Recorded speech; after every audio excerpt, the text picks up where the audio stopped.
Go to a different story here tonight. The heat, of course, causing drought conditions across the state, especially in central Texas. But it seems that, well, we may have an advantage here in the Coastal Bend. And turns out we're better prepared for the dry conditions simply because, well, we're so used to them. Brian Burns joins us now to tell us what officials here worry about most. Brian? Well, as of this weekend, Leslie, water restrictions ranging from stage 1 to stage 3 are in effect for dozens of central Texas towns, as you can see next to me here on this map. Now, they include Austin, Georgetown, Round Rock, Pflugerville, Dripping Springs, and San Marcos. We found out the biggest concern here in the Coastal Bend is not water conservation as much as it is preventing fires.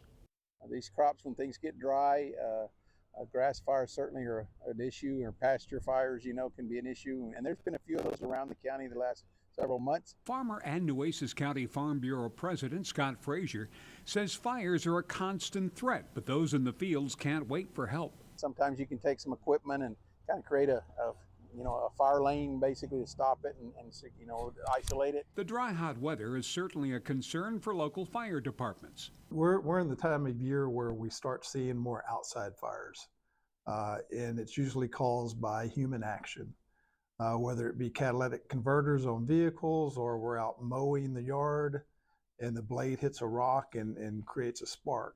The city is currently under stage 1 water restrictions and has been for some time, but we're in better shape than central Texas. Remember, we had high rainfall in April and May of this year.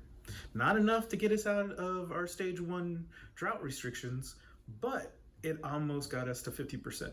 And Ramos says that should get us through the summer. It also puts us in a comfortable position for our typically hot and dry summer weather. We do live kind of on the boundaries of the Wild Horse Desert. It's part of our history. It's part of why water resources is so important to this region. To help prevent grass and brush fires, some simple advice. Don't park in high grass with a vehicle, because you're going to run the chances of that catalytic converter catching the grass on fire, and you're not only going to have a brush fire, grass fire, you're going to lose your car. Now, I was told tractors and other farm equipment, of course, are designed to keep any hot engine parts away from dry grass. If you'd like to see the drought monitor, just click on the link in this story on our website. Leslie, Mike.